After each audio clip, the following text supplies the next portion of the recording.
सुप्रभात प्यारे बच्चों। आशा करती हूँ आप सभी अपने घर पर सकुशल होंगे। आज मैं गीता शर्मा आपकी 10वीं की क्षितिज पुस्तक से पहला पाठ सूरदास के पद लेकर उपस्थित हूँ।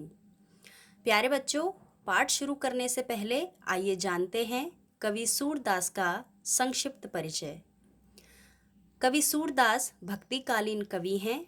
इनका जन्म 1478 ईस्वी में माना जाता है। एक मान्यता के अनुसार इनका जन्म मथुरा के निकट रोनकता नामक स्थान पर बताया जाता है। इनकी मृत्यु 1583 में पारसौली में हुई। इनके द्वारा लिखी हुई पुस्तकें हैं सूरसागर, सूरसारावली और साहित्य लहरी। इनकी सभी रचनाएं मूलतः ब्रज भाषा में हैं और वात्सल्य रस में अपनी रचनाएं लिखने के कारण इन्हें वात्सल्य रस का सम्राट कहा जाता है। तो आइए शुरू करते हैं सूरदास के पद।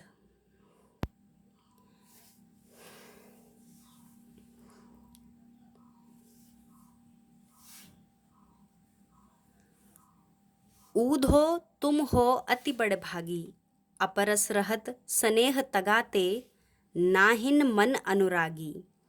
पूरे इन पात रहत जल भीतर, तारस देह न दागी। ज्यों जल माह तेल की गागर, बूंद न ताको लागी। प्रीत नदी में पाँव न बोर्यो, दृष्टि न रूप परागी।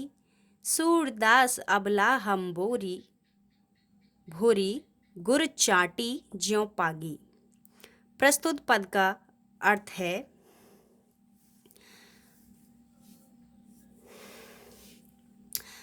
बच्चों, प्रस्तुत पद में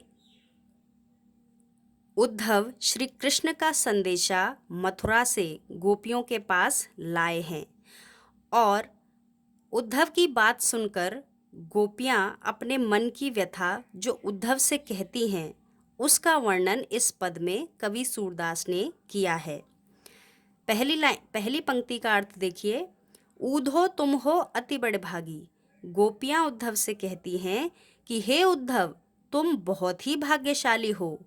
बड़भागी यानी तुम बड़े भाग्य वाले हो, क्योंकि अपरस रहत स्नेह तगाते, नाहिन मन अनुरागी।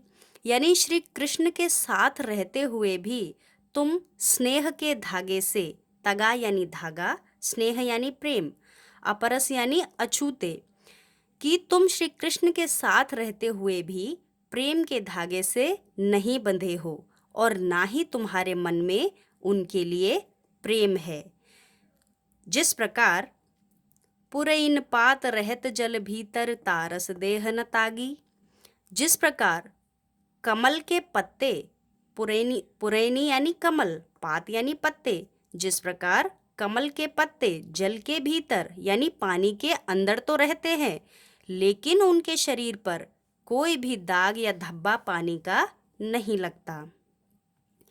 और आगे गोपियों ने उद्धव की तुलना एक तेल की गगरी से की है। आगे वो कहती हैं, ज्यों जल माह तेल की गागर, बूंद न ताको लागी। आगे गोपियां उद्धव से कहती हैं कि जिस प्रकार अगर तेल की गगरी को यानी तेल से भरी हुई मटकी को पानी में डुबोया जाए तो उस मटकी पर एक भी बूंद पानी की नहीं लगेगी।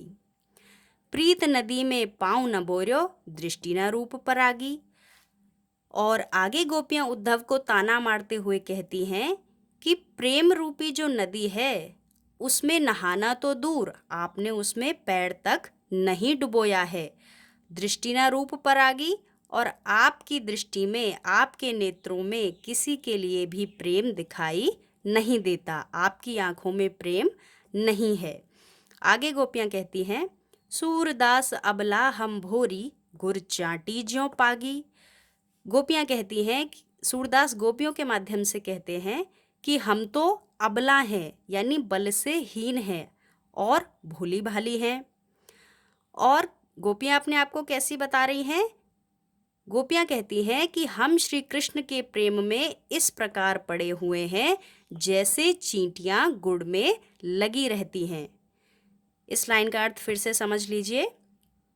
सूरदास गोपियों के माध्यम से कहते हैं कि हम अबला हैं और भोली भाली हैं। हमें कोई भी हमें कोई भी ऐसा हमें कोई भी ऐसा ज्ञान नहीं है। हम तो उन चींटियों के समान श्री कृष्ण से प्रेम करते हैं जैसे चींटियां गुड़ में लगी रहती हैं और उसे छोड़कर अन्यथा नहीं जाती।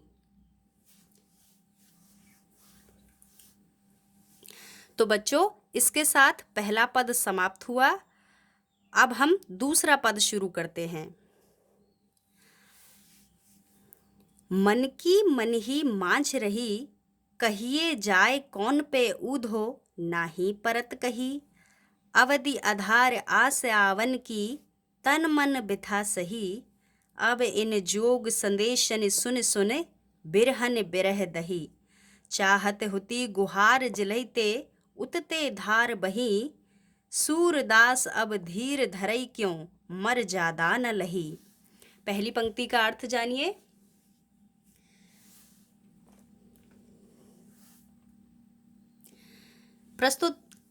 प्रस्तुत पद में गोपियां अपने मन की व्यथा का उद्धव से वर्णन कर रही हैं।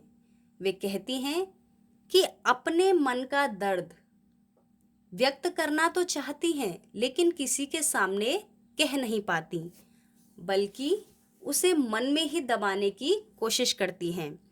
मन की मन ही मांझ रही का अर्थ है कि गोपियां अपने मन की व्यथा कहना तो चाहती हैं, लेकिन वे उसे अपने मन में ही दबा लेती हैं। अवधि आधार आस आवन की, तन मन बिथा सही। पहले तो श्री कृष्ण के इंतजार में उन्होंने अपना दर्द सहा था, लेकिन अब श्री कृष्ण के स्थान पर जब उद्धव आए हैं तो अपने मन की व्यथा में किसी योगिनी की तरह जल रही हैं। वे तो जहां और जब चाहती हैं, श्री कृष्ण के वियोग में उनकी आंखों से प्रबल अश्रुधारा बहने लगती है। गोपियां कहती हैं कि जब श्री कृष्ण ने प्रेम की मर्यादा का पालन ही नहीं किया, तो फिर गोपियों को धीरज क्यों धरना चाहिए। एक बार फिर से मैं इसका अर्थ बता देती हूँ। मन की मन ही मांझ रही, कहिए जाए कौन पे ऊधो, नाही परत कही। इन दोनों पंक्तियों का अर्थ है कि गोपियों के मन में जो पीड़ा है, उनके मन में जो कष्ट है, वो कहना तो चाहती हैं, लेकिन वो किसी से वो अपनी दुख अपनी व्यथा कह नहीं सकती। तो वो ऊधो से कहती है कि ऊधो, हमारे मन की बात हमारे मन में ही है। अवधि आधार आस आवन की, तन मन बिथा सही। पहले तो हम श्री कृष्ण का इंतजार करते रहे।